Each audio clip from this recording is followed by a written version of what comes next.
আওয়ামী লীগ আমলে চাকরিচ্যুত বাধ্যতামূলক অবসরে পাঠানোর সশস্ত্র বাহিনীর সাবেক সদস্যরা জাহাঙ্গীর গেটে অবস্থান কর্মসূচি পালন করছেন। সেখানে আছেন সহকর্মী সাবাব ওয়াসি। সরাসরি যাচ্ছি তার কাছে।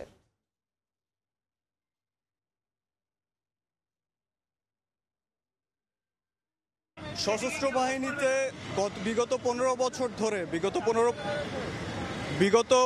বছর ধরে সশস্ত্র বাহিনী থেকে অন্যায়ভাবে চাকরিচ্যুত যারা হয়েছেন তারা আজ এই জাহাঙ্গীর গেটের সামনে একটি প্রতিবাদ সমাবেশ করছেন।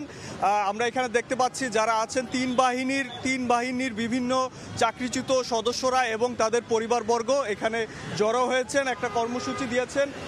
তাদের মূলত ৩ দফা দাবি নিয়ে তারা এখানে এসেছেন। বিগত ১৫-১৬ বছরে বিগত সরকারের আমলে যারা চাকরিচ্যুত হয়েছেন তাদেরকে তারা ৩ দফা দাবি নিয়ে এখানে দাঁড়িয়েছেন। প্রথমত হচ্ছে তাদেরকে চাকরিতে পুনর্বহাল করতে হবে যাদেরকে অন্যায়ভাবে চাকরিচ্যুত করা হয়েছে। দ্বিতীয় দফা হচ্ছে যদি চাকরিচ্যুত করা সম্ভব না হয় তাহলে তাদেরকে পূর্ণ পেনশন সুবিধা সহ তাদেরকে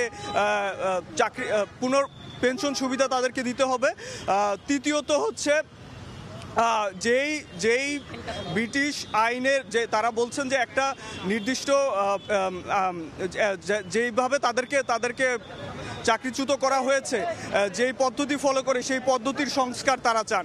মূলত এই তিন দাবি নিয়ে তারা আজকে এই জাহাঙ্গীর গেটের সামনে তারা একটি প্রতিবাদ সমাবেশ করছেন।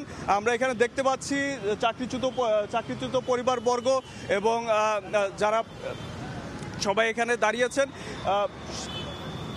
তারা সকাল 10টা থেকে এখানে জড়ো হওয়া শুরু করেন এবং তাদের হচ্ছে নানা দাবি।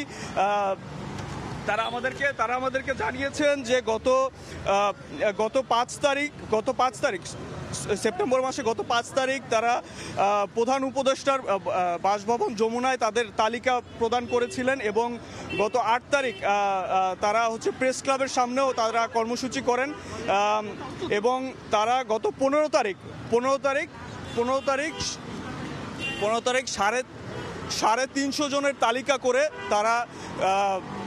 তারা প্রেস ক্লাবের সামনে জড়ো হন এবং সেই স্মারকলিপিটি জমা দেন। এই ছিল আমার কাছে জাহাঙ্গীর গেট থেকে সর্বশেষ। জাহাঙ্গীর গেট থেকে সরাসরি যুক্ত হয়েছিলেন সহকর্মী সাবাব ওয়াসি।